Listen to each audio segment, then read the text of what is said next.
Un générateur maintient entre ses bornes une tension sinusoïdale de valeur efficace 6,3 volts et de fréquence 50 Hz.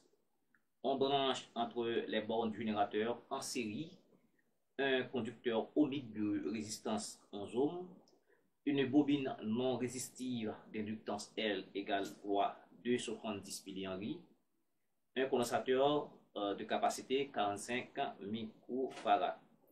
La question 1, on vous dit de faire la construction de Fresnel relative à ce circuit, calculer l'impédance du circuit, calculer l'intensité efficace du circuit, déterminer la phase de la tension par rapport à l'intensité et donner respectivement l'expression du courant et de la tension alternative. Ici d'abord, là nous avons ici un générateur, voilà, et entre ces bornes se trouve associée une résistance, ensuite une bobine et ensuite un condensateur. Voilà, c'est ça la configuration. Et puis on a R égale à 11 ohms. On a une inductance, une bobine non résistive L. Et puis on a un condensateur de 45 microfarads. Et puis L 270 millihenry. Question 1, on vous dit de faire, n'est-ce pas, la construction de Fresnel du circuit. Ok, la construction de Fresnel du circuit. À la question. Maintenant, pour faire la construction du Fresnel de ce circuit, il y a deux choses qu'il faut comprendre. D'abord, il faut avoir, d'accord, la réactance du condensateur et la réactance de la bobine non résistive. D'abord, en 1, si la réactance de la bobine est supérieure, n'est-ce pas, à la réactance du condensateur, le circuit est à charge inductive. 2, si XL, la réactance de la bobine, est inférieure à la réactance du condensateur, et donc le circuit est à charge capacitive. Et rappelez que XL, pour une bobine non résistive, c'est L oméga, la réactance d'une bobine, c'est L oméga. Et puis XC, d'accord, la réactance du condensateur, c'est 1 sur C oméga. Voilà, là, on va déterminons d'abord en XL et XC. Ok, c'est ça qu'il faut déterminer avant. Maintenant, XL, c'est quoi? C'est la réactance de la bobine, c'est L oméga. Avec maintenant, oméga, c'est quoi? C'est 2 πf. D'accord? On a la fréquence, on a donné la fréquence et ici c'est 50 Hz. D'accord? Et bien ici, oméga, et c'est ça qu'on appelle la pulsation. C'est 2 par 314 par 50. En général, ça donne 314 radians par seconde. Ok? Donc, dans ce cas, ici, XL nous donne, L, c'est 270 mH, 270 par 10 puissance moins 3 par 314 radians par seconde. Donc, XL égale à 84,78 ohms. D'accord? Voilà. Et du coup, je vous donne également XC, c'est 1 sur C oméga. 1 sur C, c'est quoi? C'est 45 microfarads. Donc, c'est 45 par 10 puissance moins 6 farads. Et c'est la même pulsation, c'est 314. Donc, après calcul, espérant que vous maîtrisez votre calculateur, ça donne 77, 70 points, 70 points, 77 ohms.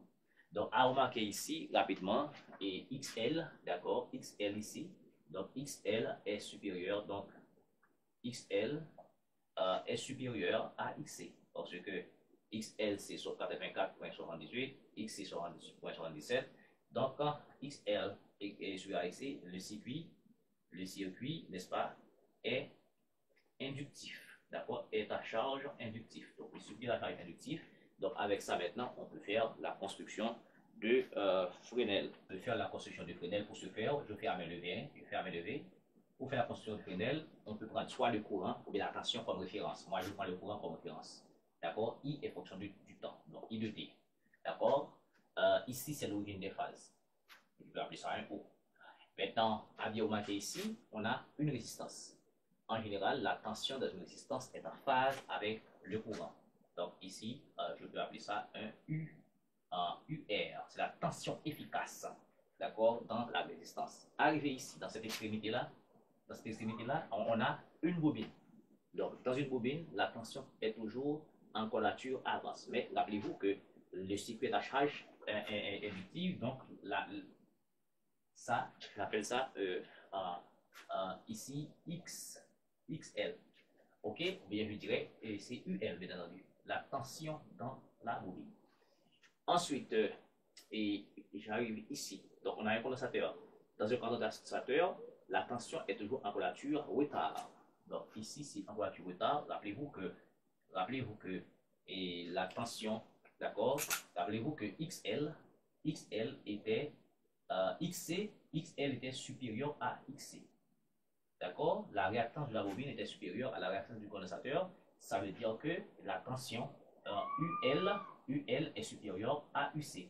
C'est pourquoi je fais ça pour UL et ici je fais ça pour UC. Donc ça c'est UC, donc ça c'est UL parce que XL est plus grand que XC. Maintenant, nous avons deux grandeurs vectorielles ici, d'accord, et qui sont, je dirais, opposées, de sens opposé. Maintenant, d'origine en ce point-là, que je peux appeler un A comme vous voulez. Eh bien, et si je veux, n'est-ce pas, la résultante, donc il faut commencer par soustraire donc, la grandeur de la tension du condensateur dans ça, donc dans le même sens. Ok, voilà, cette grandeur-là, dans le même sens. Et puis, donc la différence, donc rappelez-vous, ça c'est UC. Maintenant, quand j'enlève UC dans UL, je vais rester cette grandeur-là, cette partie-là. Cette partie-là. Ok, ça c'est UL moins UC. Et puis, voilà, et puis je vais relier l'origine à l'extrémité. Voilà. Ok, donc l'origine à l'extrémité. Et ça fait un angle fini. Donc là, c'est la tension efficace du circuit. Vous voyez? Donc UL moins UC, ok, et puis la tension de la résistance, et puis la tension efficace. Donc vous remarquez que la tension du circuit, d'accord, est en avance par rapport d'un angle phi par rapport au courant. Donc c'est ça qu'on appelle le diagramme de Fresnel. Et de Fresnel, contrairement, si XUL était inférieur à UC, donc le circuit serait à charge capacitive, donc on aurait la tension serait en retard par rapport au courant. Question 2, on vous dit de trouver l'impédance du circuit, d'accord? Impédance du circuit. Eh bien, pour trouver l'impédance du circuit, donc on a la formule. Alors, si vous voulez, vous calculez directement, d'accord? Ça, c'est de Pythagore, là, un angle droit. Mais je pose directement la formule. Donc, voilà. Donc, Z sur A, racine carrée, d'accord, de la résistance au carré, plus, d'accord, voilà, on va avoir L oméga moins 1 sur C oméga, tout ceci là au carré. Voilà, ok, c'est à retenir, hein, lorsque vous avez, d'accord, une résistance avec une bobine, un condensateur en série, donc l'impédance du circuit. Alors ici, cette formule est applicable si on a une bobine non résistive, ok, donc sinon il faudrait ajouter, d'accord, la résistance de la bobine ici, au carré.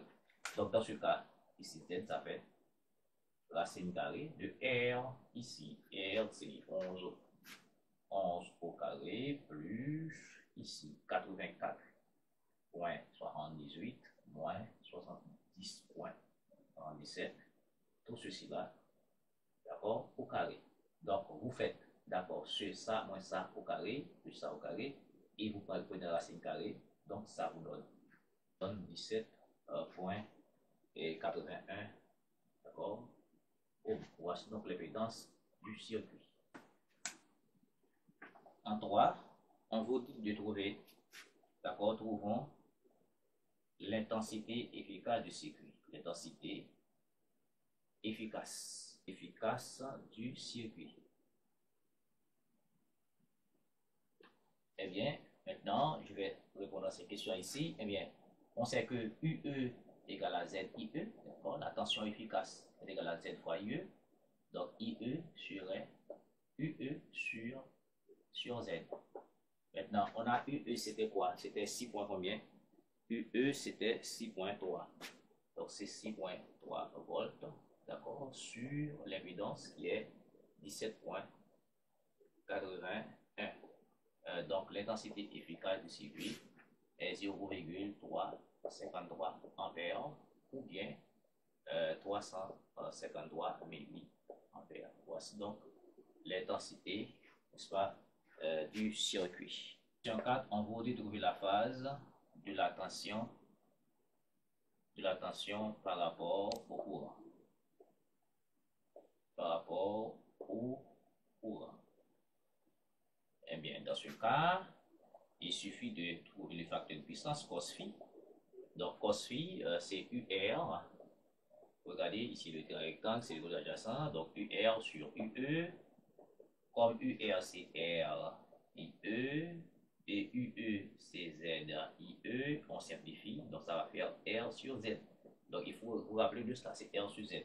Donc, cos phi, ça va faire R, c'est 11. 11 ohms, Z c'est 17, on vient de calculer 17,81, et phi va être cos moins 1, d'accord, de 11 sur 17,81, d'accord, et puis ça donne 0,91 radians. Alors ici, vous mettez votre calculateur en radians. Si c'est en degrés, vous perdez le point. Donc, ça doit être en radian. Et je vais vous expliquer tout de suite pourquoi. Maintenant, après quoi, on vous dit de donner, question 5, la phase du courant. Et alors, l'expression 5, expression mathématique de la tension, d'accord, et du courant. Ok, eh bien, on est d'accord que, et maintenant, U instantané, la tension instantanée, ce sera UM sin oméga t plus phi. Donc, vous voyez pourquoi? Parce que là, vous allez avoir oméga t.